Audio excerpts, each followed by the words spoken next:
I'm Cynthia James, and this network is about changing lives one woman at a time.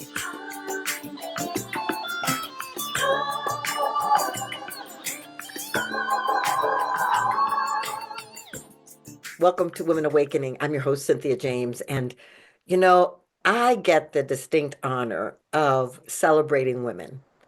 I really feel like this is our time on the planet. This is the time for us to emerge, to bring our nurturing, caring, loving souls, because the planet needs us. The children on the planet, the ecosystem, everybody needs this feminine quality, these energies. And so I get to bring women to you that are change makers. They're people who have said, oh, I know what I came here to do. And I'm not only going to do it, I'm going to show others how to do it so that they can have powerful lives. And so I love that I get to do this every week. We're on all the platforms: Spotify, iTunes, iHeart, Speaker, Amazon, video on YouTube. Subscribe, tell your friends, share, because I guarantee you, there hasn't been one woman. We're close to 250 women now internationally, and there has not been one woman that was an inspiration, that I didn't walk away with an aha moment. Guaranteed that will happen for you too. So today I get to introduce you to a very dear friend of mine, been in my life for a very long time. Her name is Cheri Clampett. She's the founder and director of the Therapeutic Yoga Training Program. She's a certified yoga therapist with over 30 years of teaching experience and is passionate about bringing the benefits of yoga to those recovering from or living with injury or illness. Cheri has created therapeutic yoga at Beth Israel Medical Center and the Langone Medical Center at NYU. She started the yoga program at the Ridley Tree Cancer Center in 1999. She continues to teach weekly there. Cheri's teaching focuses on the healing aspects of yoga, freeing the body, breath, and flow of energy through practicing with awareness, compassion, and love. And Cheri is the co-author of the Therapeutic Yoga Kit, published by Inner Traditions. Cheri, I'm so happy that you are here. Thank you, Cynthia. Thank you so much for having me. I'm so thrilled to be here and to talk about exactly what you opened with. This powerful time, and women are rising, and the energy that we have and the gifts we have to share are just so important, more than ever, I feel. Oh, that is so awesome. Well, I want to start though, because I don't think you dropped on the planet to be a yoga teacher, and you have a very interesting childhood. So I want you to share it because it's sort of cool and magical. Oh, well, I think if you're talking cool and magical, you're probably talking about my dad, who was a cartoonist. And so he was so much fun and so playful and just always creating and sharing his love through art and through, in many different ways, puppets and cartoon characters. And so I was raised in that kind of very loving, creative environment, but I had a lot of health issues as a child and had a lot of trauma, and it was, I think, through my trauma journey, and I won't go into all of it, but that I came out really wanting to help people who were healing and suffering. One of my specialties is working with trauma, working with all kinds of trauma, but I work a lot with cancer patients. It's one of my specialties. So medical trauma. How do we overcome these traumas that we go through? And they often, I think it was Rumi that said, the wound is where the light enters us. And so to take the wound and to work with the light and then to be able to share what you've learned through your healing, which is part of what I do. And yoga, I was not thinking I would become a yoga teacher, but when I started doing yoga, I thought, because I thought maybe I'll be a doctor, an acupuncturist, and I was looking at other forms of healing. But I fell so in love with the way that yoga takes you inside to connect with the body. And then as I started to learn about the Asclepian temples, which were the first temples that were hospitals, really, were the first hospitals that existed, and they created them in honor of Asclepius, the Greek god of healing. They were often built near water, in Greece and Italy and different places in ancient times. And when people were sick, they were invited to go to the temples. And the temples had many things, they had movement. There was healing with water. There was dietary changes. There was dogs in the temple because they believed dogs were really healing, and snakes, but not poisonous ones, because snakes were about transformation, the transformation that we go through when we heal. But there was an abaddon in the temple where people would descend in downward into a chamber where they would sleep together, and there would be a sitter that would hold space for them. And if they woke up, they would basically open to a healing dream, that Wow. the wisdom to heal is within, right? And so Wow. they would then, the sitters would remember their dreams for them. They would work with the figures of the dreams, not dream analysts like we have now, but to meet what those figures were and to feel into it for yourself what the message is. And for me, I feel yoga does that in a way. We go inside, and especially the style I teach, which is a lot of restorative poses where you're lying over bolsters and covered in blankets and pillows or propping you. Then maybe you close your eyes or put an eye pillow over your eyes. Maybe there's music or guided meditation to take you inside and to meet what needs healing. And when I think about awakening, because that's such a beautiful thing for us to all think about right now. I think some of it is it's our own personal healing. That the more we heal up from our traumas, the less we're just acting them out in our lives. And I think it's layered. It's many, many years of healing work. It never ends really when you've gone through trauma or wounding, which I think if you've lived long enough, everybody's got some trauma, right? But it's just a beautiful way to pause, to go inside, and then to meet what needs healing. And it might be emotional, it might be physical. And I really think we're all healing on some level. And so, 100%. yeah. Well, I just want to tell anybody listening, I have experienced you firsthand because I had two knee replacements. And the first one, Cheri sent me this, I think it was called Healing Mist meditation. Was that what it's called? Right? Yes. And you all, I got to tell you, here I am drugged up. I'm in pain. Getting up and moving is not fun, and I don't want to eat. And thank God I have a husband who is helping to take care of me.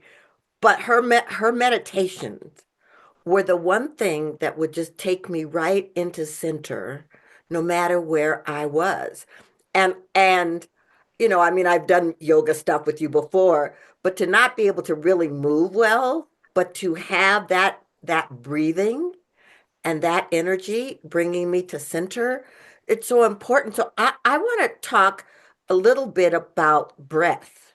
Yes. Because, when people are suffering, when they've got some kind of diagnosis and their body is not cooperating, that is traumatic. Yes. So talk about what the importance of breath in those moments. Well, the yogis felt the breath holds energy, prana, and the practice of breathing is called pranayama, the control of energy.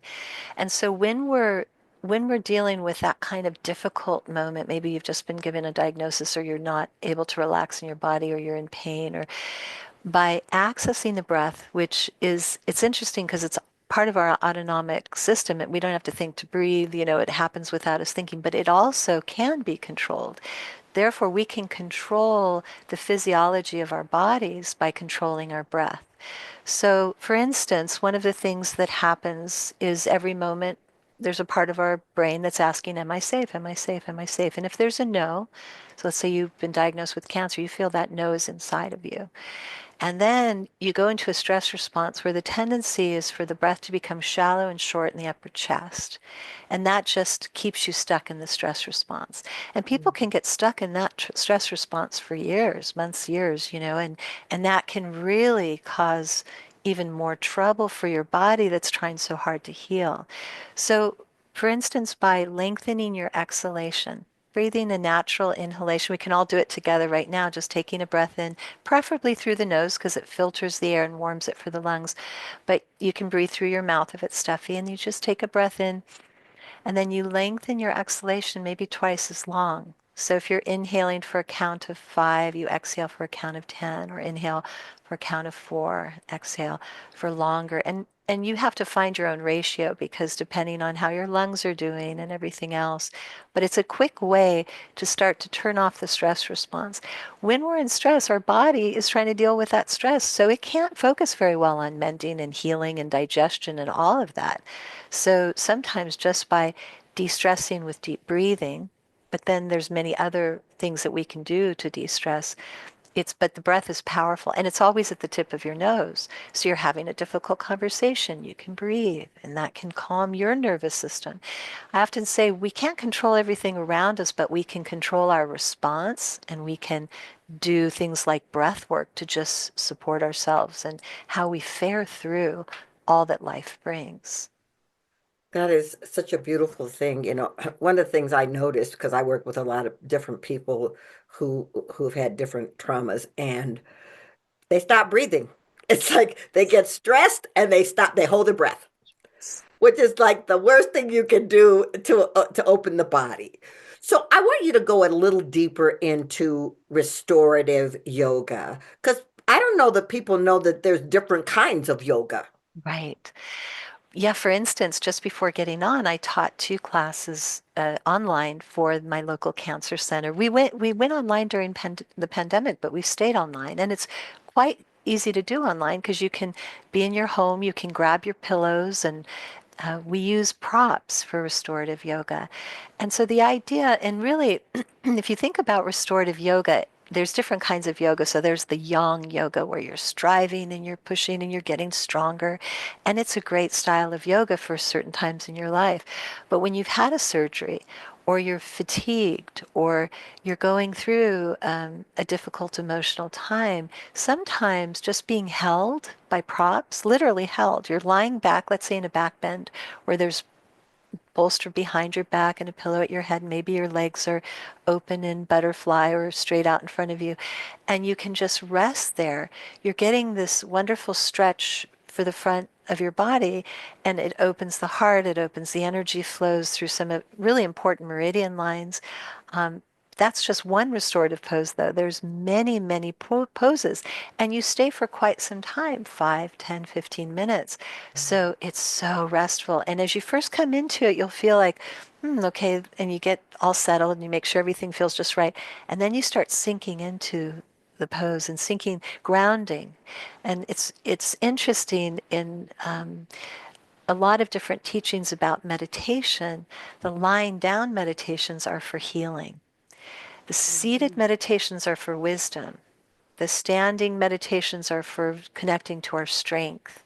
And walking meditations are for working out things. And so the lying down meditation really is restorative yoga. And then you do your breathing there, or you just get quiet or you listen to some music. Or if people are really stressed, I'll guide them in a meditation. Maybe they're breathing light into the area that's healing and breathing out the fear or tension and stress. And so it gives you something that you can do for your own healing. And you can do it in bed, you can get to the floor, there's a lot of restoring you can even do in a chair, pillows under your feet, maybe something under your elbows, hands on your body, or there's all kinds of different ways to do it, but it's such a powerful, powerful healing practice. And I think rest is revolutionary because I don't know about you, but I remember my grandmother used to say, you don't sit down till your work is done. And I'd say, Grandma, it's never done, right? It's never done. There's always It's something. never done. And I went for a long time until my body laid me down. And I said, okay. And now I'm really honoring and teaching people how to find balance, right? Because it's important to get things done. We do the laundry and we take care of the stuff. And that's the yang energy. In the Mhm. Taoist teaching, yang is the sunny side of the mountain, yin is the shady side. We can't have one without the other. But what a lot of people do is they just kind of burn their nervous system by pushing all the time where they don't have that balance of rest. So some of the ways that we rest, meditation is a rest, Hmm. restorative yoga, sleep, but not everybody sleeps well.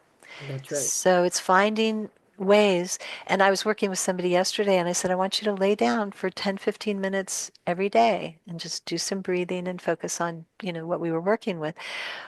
But that's another thing you can do. And for people with chronic illness, if they do that every day for a month, they'll have a big shift in their health. I've seen Yeah. it time and again. So I just did a summit, and Dawson Church, who is he's a scientist, and he's written all kinds of books and stuff. And he was talking about he's got a new book coming out. I think it's called Spiritual Intelligence or something.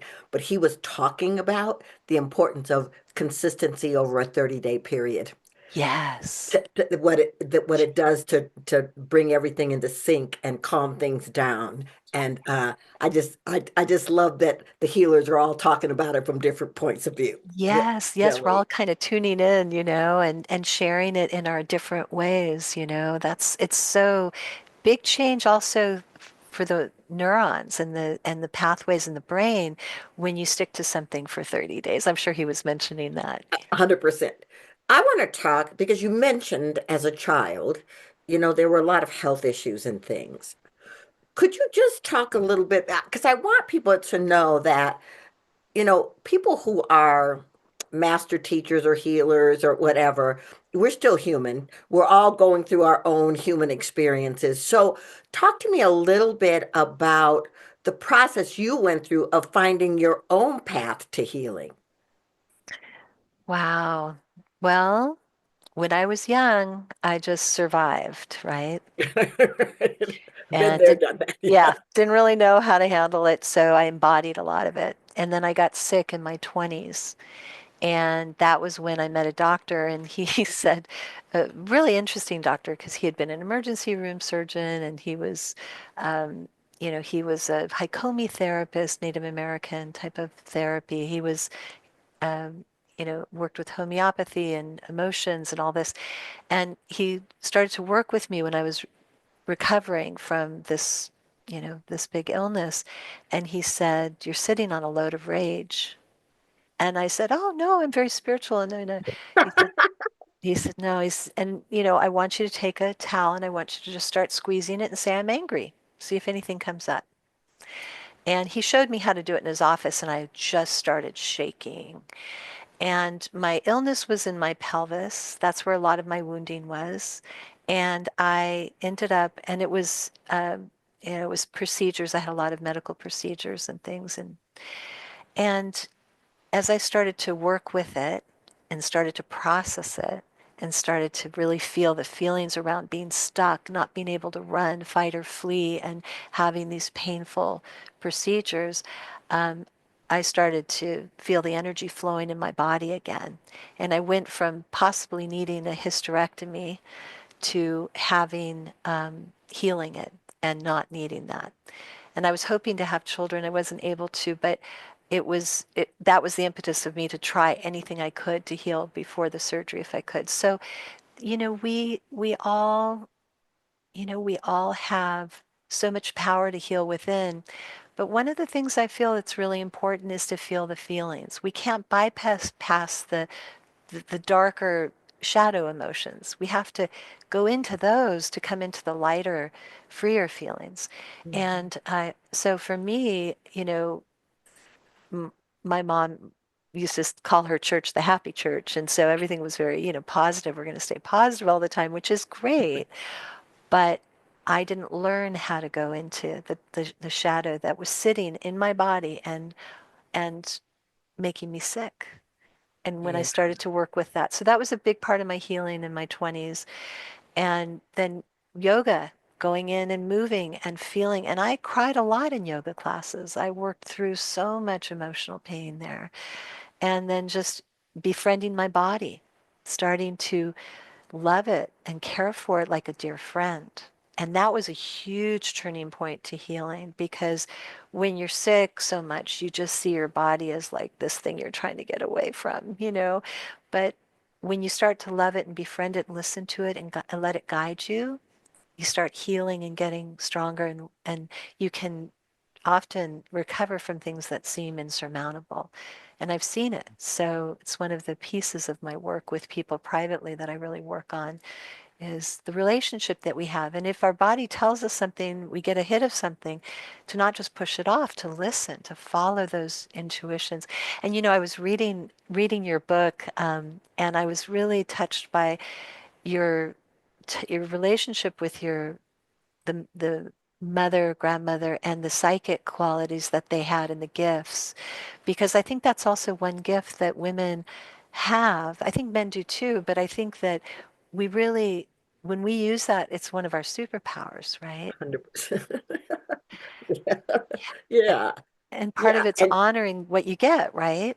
right. And it's so important. And we're in a culture that doesn't necessarily honor it or lift it up. And I want to say to you, Cheri, and this is for any woman listening who's been through trauma, who's been through illness, who's been through finding herself. I witnessed you create a loving relationship. And I would love for you to talk about, because what I was seeing as you were sharing was this love of self and body and the information flowing through it that I believe became the field through which love from the exterior could come in. Is that Yes. your experience? Yes, yes, very much so. I mean, it's interesting because my father died suddenly when I was 20, and the men that I would choose after that, I hadn't healed yet. They would leave me. I was just getting my heart broken all the time, right? And, cheat on me or whatever. And it wasn't until I really healed myself and shifted that and I said to my husband when I first met him, because I said, be ready. You're not just going to see the nice part of me. I want you to see all of me. I'm not, because that was another part of me is that I thought, oh, to have a relationship, I have to just show this one side. And it's because I hadn't done my shadow work and seen the power of that part of me that has a voice that stands up and men respect a powerful, woman who can be soft too and loving but, I'm just so blessed when my husband came into my life. He was just right there. And also spiritually, we deeply connected and were able to pray together and sit together in meditation and really hold all that life brings. And it's an incredible gift and blessing. But it didn't, I really felt like I wasn't able to have that. And I didn't get married till I was 37. So I was late, it was a little later in life for me that took me some time to work on that stuff. Well, yeah, but there is no time and space, in the universe. And so whatever it takes, but the reason I wanted to bring this into the field today is that so many people are talking about, I want my soulmate, I want my perfect partner, whatever. But there is a resistance to doing their own healing work so that they can become the thing that they desire. Yes. So I just wanted to honor you because I witnessed it, and it's a beautiful thing to see it, to be in the presence of it, and to see how your personal life and your professional life have this synergistic feel. Mm, thank you. And I was at your wedding and you were at my wedding. I, Isn't that great? And ditto, you and your beloved. What a union and what a love and respect and deep reverence. And you can see how a good supportive union also brings your ability to be and do all that you're doing. It's a reflection too of being held by, in relationship too. A relationship with spirit, with God, goddess, all that is, our relationship with the earth, our relationship with our mates. Yeah. Absolutely. So, Cheri, how do people find you and your work and get in touch with the magic you bring? Well, therapeuticyoga.com. There's my website, and there's a contact page if anybody wants to reach out to me that goes directly to me. And on that offering page is my yoga teacher training. I teach with Arturo. I teach level 1 and level 2 therapeutic yoga training. And it's really open to anyone who wants to heal with restorative yoga, therapeutic yoga. So some people take it just for them. Other people take it to become certified in therapeutic yoga. So that would be the place to go. But there's lots of other offerings there and the preparing for surgery meditations and things like that. And I'm working on a beautiful visionary yoga deck. Yes, with a local artist, Megan Forbes, and I'm very excited about it. And it's coming along. It's not been birthed entirely yet, but it's coming along. Well, I'm sure it's going to be beautiful. I mean, I'm way past my surgery and I still listen to Healing Miss. So, Oh, that makes so me whatever the deck happy. is, I'll be one of the first in line to get it. Oh, and me too. Your meditations and your book, I'm just enjoying so much. Yeah. Thank you. Thank you. So I asked the same last question of everybody on this show. This show is called Women Awakening. What do you think is the most important thing about women awakening on the planet in this moment? Mm. I think the most important thing is to really come into our hearts in Mhm. a deeper way. And I just find when we're in our hearts, we can meet each other with greater compassion and ourselves too. With this planet needs kindness. One of my one of my mentors, Laura Huxley, Aldous Huxley's widow, used to say, "Yeah, you've met her. Everything in life is relationship, Mhm. to each other, to the world, and our unity consciousness right now. That really is. We connect to that through our heart, I think. And the Yeah. more that we can open our hearts to all the beauty, the diversity, the light of each being, I think that comes from the heart. I think that's really needed now as we move forward. Well, I couldn't agree with you more. And it wasn't just the words that you expressed, it was the energy behind the words that felt so heart-centric. So thank you for bringing that to the planet and reminding us all that we can be in the heart and we can be loving and kind and still be healing salves on a lot of different levels. I appreciate your being here.